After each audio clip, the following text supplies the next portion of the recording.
So let me just get my... Okay.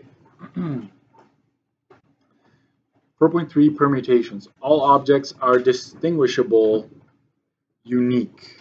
Okay, so that's important. We are now dealing with objects that are all different. Because soon that's going to change.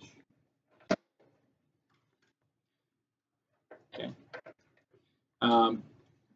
Let's read NPR. So NPR is the notation used to represent the number of permutations / combinations that can be made from a set of n different objects. Can I say options? Underneath it, it's the same thing. N number of options where only R number of objects are being used for the arrangement. Okay, and I will say this. When you use permutation, we are implying that there's no repetition. We are not allowed to repeat items. So you will have a limited supply. Okay. Limited supply, right? So it's cards, people, marbles in a bag. Meaning, as you're drawing, as you're taking to fill in slots, you're left with less, right? You can't reuse it, okay? And here is the form. So this is the formula. I would strongly encourage you to have this on your study sheet. That's why I boxed it in like that. So NPR is this here, okay? So N is the number of options for that event, and R is number of slots being filled.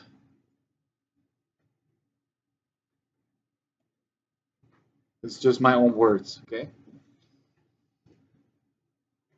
So if you have 5p2, you use that formula.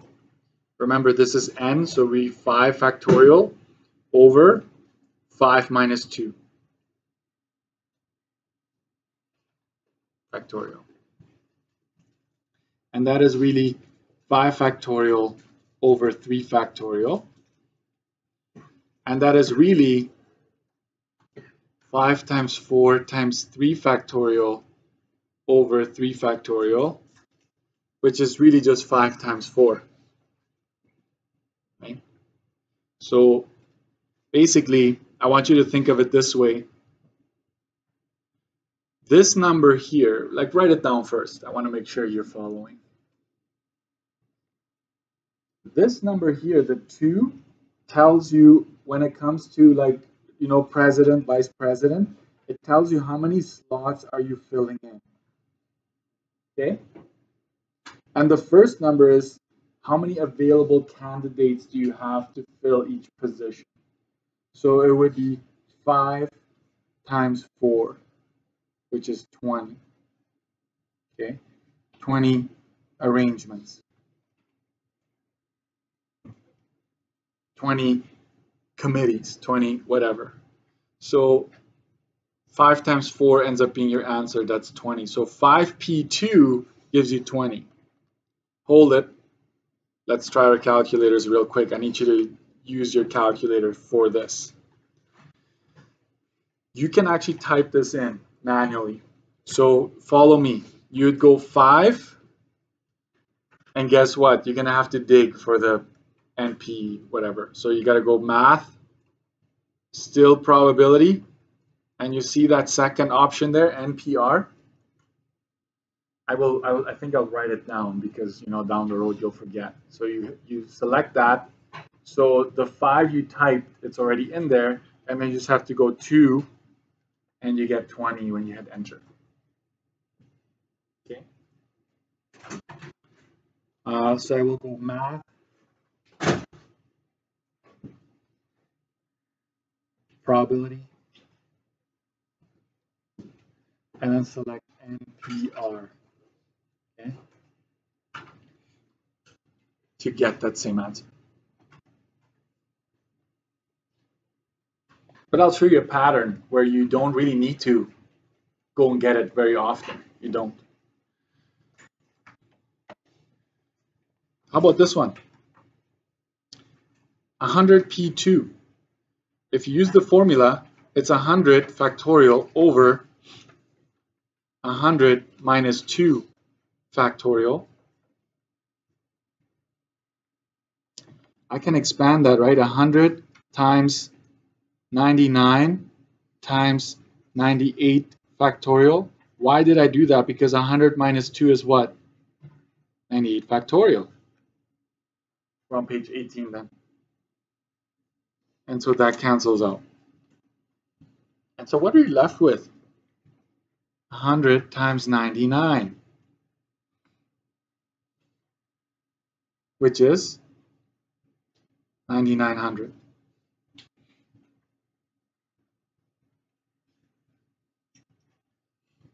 If you have a highlighter, I want you to highlight the 2 and then do this and this. 2, do this and this. Right? Like the 2 tells you how many positions are there to be filled, or how many 2-digit codes can you produce, so forth, right? So that's what's happening here. What if it's 5p5? Well, it's 5 factorial over 5 minus, what is it going to be here? 5 minus 5, right? N minus R? Wait a minute. What's 5 minus 5 factorial? 0 factorial, which is? Yeah, okay. We're talking here. So what are you really left with? 5 times 4 times 3 times 2 times 1. How many slots did we fill? 5. What did you have here? 5, right? 5 positions to be filled. So basically that's the pattern I wanted to see. Question: what if this had said 20 P5? What if you had 20 options? Then it would have been 20, 19, 18, 17, 16, right? Because you're still filling in 5 slots, but you have 20 candidates, let's say, to choose from. Okay? Another one. I want to change this. I feel like, can we do 20? Let's make this a 20 here. Pick 3. That's another way we talk about this. 20, pick 3.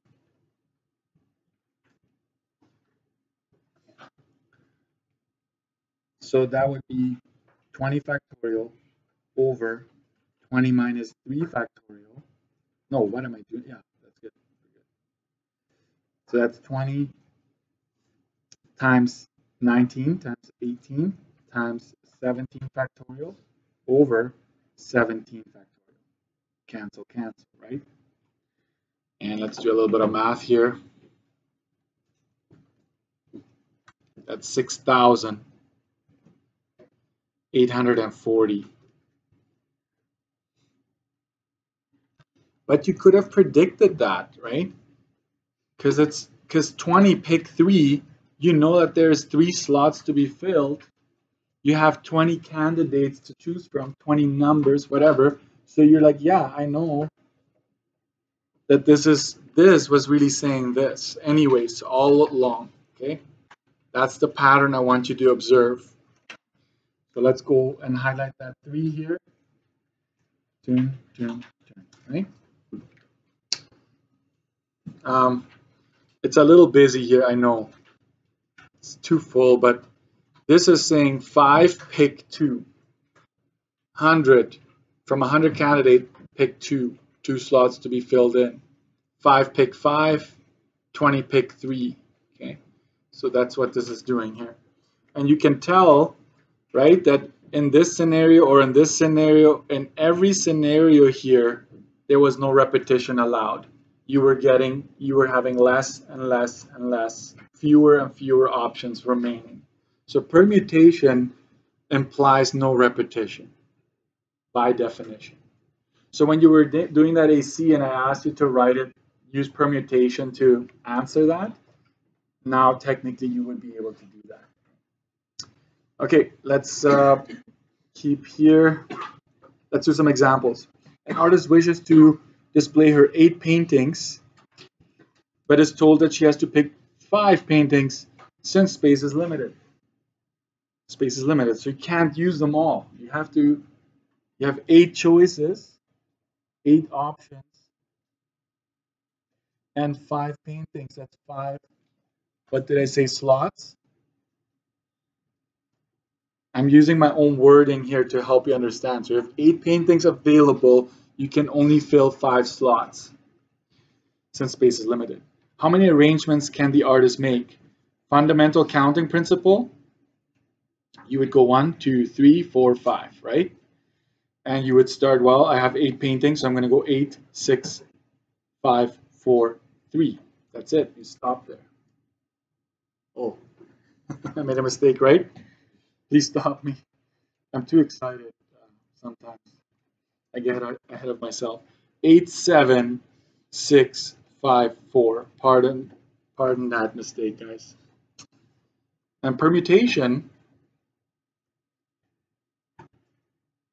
using permutation, you would say you have 8 paintings. You can only pick 5. 8, pick 5. Okay. You can never have this number has to be equal than or greater than that, right? You can never have like 5 pick 8. Can't do it, right? So this would be 8 factorial over 8 minus 5 factorial, which is 8 factorial over 3 factorial. Why don't we just use our calculator for typing this in? Just type this in, not this part. Just I'm going to copy my previous answer. Watch, I'm going to go up and just replace the 8 with the 5. And 8 and 5 there on my calculator, as you can see. Hit enter, 6720. Arrangements, right? Make sure you add that if it's a word problem.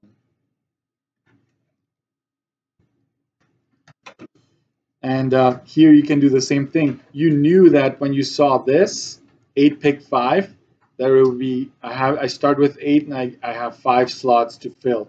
So 67, 20 arrangements. And this is the beauty. I will usually be okay with either one.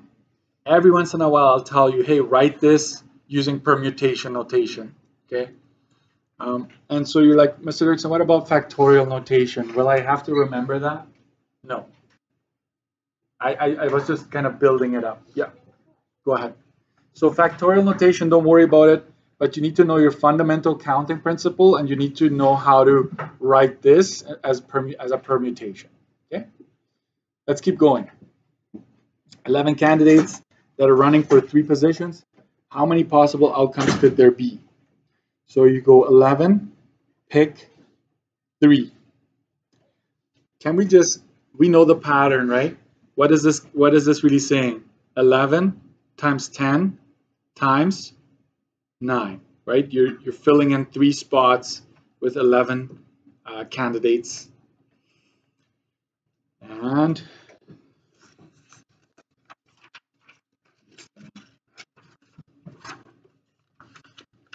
I don't even have this one. This is a new one.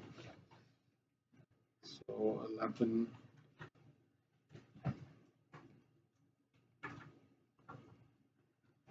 It's 990. Should have known that, right? 900 times 11. 990 possible outcomes. Just say outcomes in this case. 990 possible ways to come up with these 3 positions because you have 11 candidates. So the more candidates you have, the bigger that number would become, obviously. Okay. All right. So now we're going to start something a little different here. So this is just permutation, which you know we've already done up until now. Okay.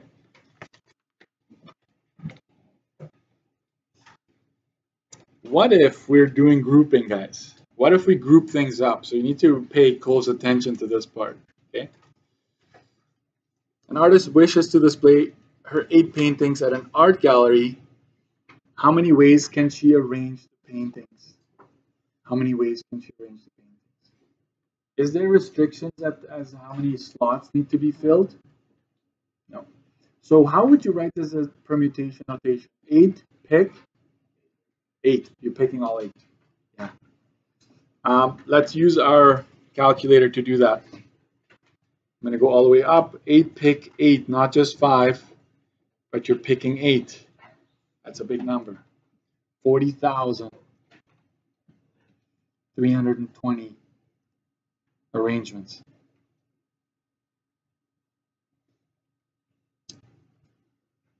Sorry, I picked on the artists again, but I just thought it'd be easier. Okay.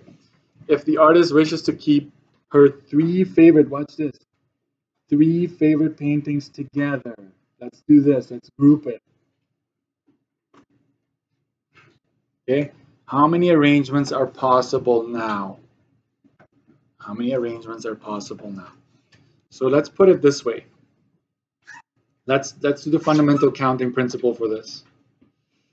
1, 2, 3, 4, 5, 6, 7, 8.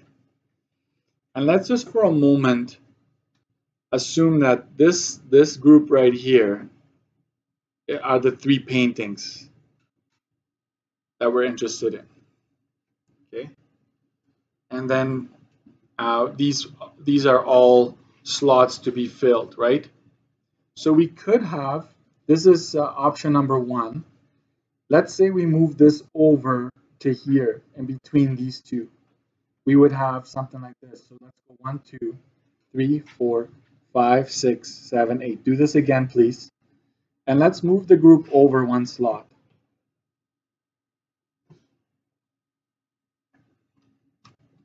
Sorry. So this group has to stay together, but it can move along the chain with the other paintings. How many paintings are remaining, by the way? If you have 3 here, there's 1, 2, 3, 4, 5, right? Remaining slots. So when it's grouping, you need to think of it this way. You can group within this circle.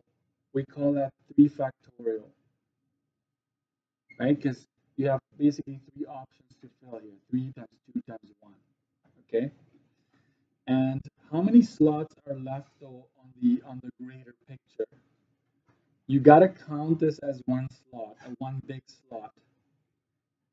So this is 1, 2, 3, 4, 5, 6. There are 6 slots to be filled. Count as 1 slot. Okay. So there are 1, 2, 3, 4, 5, 6, 6 slots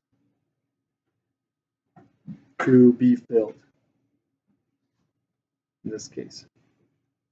So what you do here is you go 3 factorial, this is the group, times 6 factorial, for this is the entire, all the slots. Okay, so this is the group, and this is slots that remain. Okay, so this is how you would answer that question. Does that, I know you're probably like, what, right? So I can't have enough diagrams, but this keeps on shifting down, right? Like you can have that arrangement everywhere, but they need to stay together. So that's where you say, within that group, I can make some arrangements. I can change this one to the second one or to the third one. I can move things around within the group, And then that group itself is kind of like a big slot moving around as well. So it's 3 factorial times 6 factorial. What is that? Let's figure that out real quick. I don't think I had grouping on this one. I moved the grouping to this part. So let's figure that out. 6 factorial is, I don't have a factorial in a while because I was doing grade 11 stuff. So if I just go 3 factorial times 6 factorial, how about we just do that? So it's 720 for 6 factorial. I'm going to type the 3 in there. So it's 6 times, right? 6 times 720.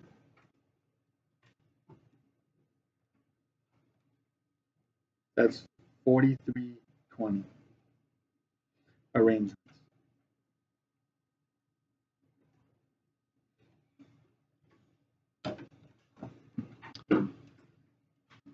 There's how many arrangements you have.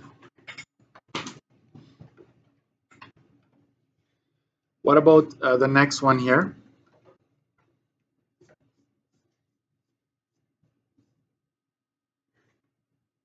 One second here. I want to make sure that the form, because I'm giving you a formula in general down here. I just want to make sure that I actually followed that. I used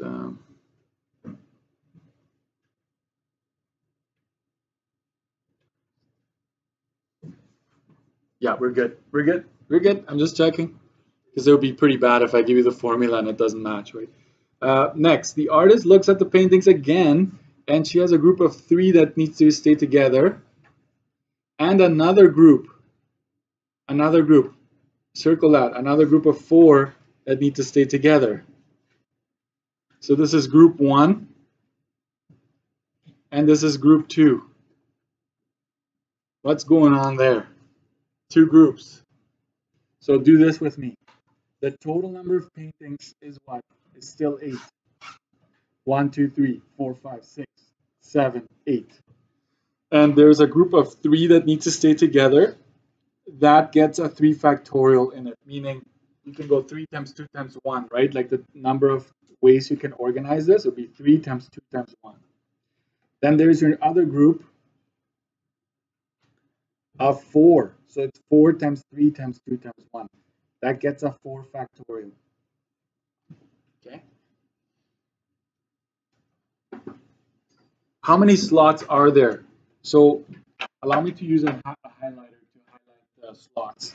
You count this as a slot. You count this as a slot. And this as a slot. Right?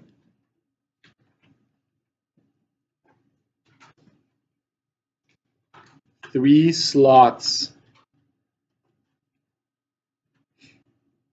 remaining. So before I give you the formula so that you know that it always works, you're going to have to go group number 1 factorial, group number 2 factorial, and how many slots are there that you can shift things around? There are 3 factorials, like 3 groups. It's almost like when you zoom out, you consider this as one option, another option, another option. You have like 3 total options left, right? Group 1, group 2, group 1, group 2. Sorry, I'm dropping the U here. And this is total. Okay. So what is it? 6 times 6 is 36 times 24, right? 864.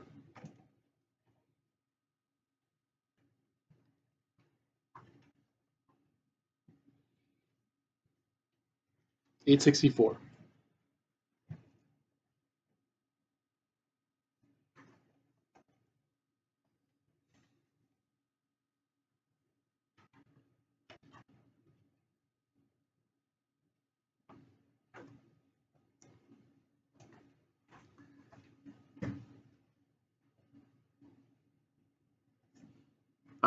can I do the slots thing in the question before so you see it?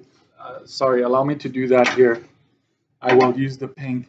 So I give you two variations, but really they're the same. So I'm going to go 1, 2, 3, 4, 5, 6. That's where the 6 comes from, right? The highlighted here, that's where the 3 at the end comes from. It basically tells you how many slots remain. So in general, guys, in general, this should be on your study sheet for sure. You will not find it in a textbook. You will not. This is just me giving you something to help you out. So in general, you need to take the objects in the first group. You gotta factorial it. Don't miss that. Times objects in group 2. So let's say it's 5, right? You gotta factorial that. Times, what does dot dot dot mean? It means that if there are more groups, you would continue that pattern. Okay? And then this is the square bracket. This is slots remaining. This part right here determines slots remaining. And that is exactly what would happen up here, right? I told you this is group 1, this is group 2. How did I get the 3? I went 8 minus the number that is in group 1 minus the number that is in group 2. And what do I need to add at the back here? What does it say? Plus, can you read that? The number of groups. So how many groups do I have in this case, in this question? I have 2 groups, so I have to add 2 to that part.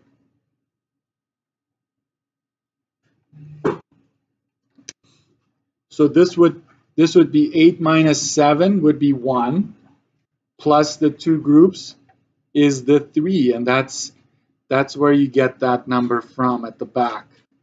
Okay, so if you follow this, I can give you 5 different groups.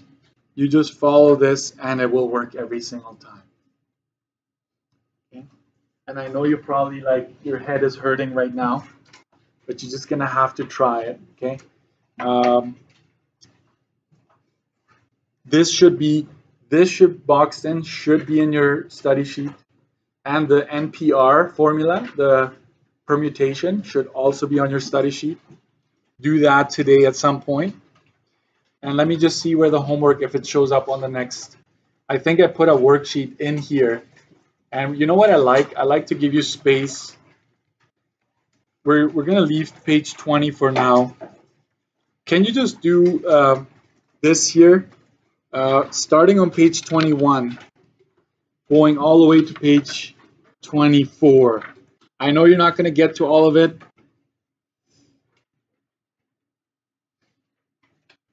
In the notes, right? And I will post the key to this. I will post the key to this, but you need to give it a try. And you know how it says factorial notation there? I'm not too concerned with that. I want to do fundamental counting principle and permutations. That is my main goal here. You have your hand up. What's up?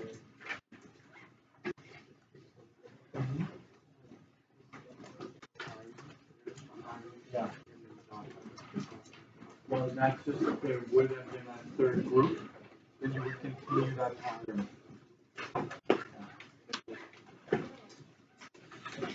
Thank you, guys.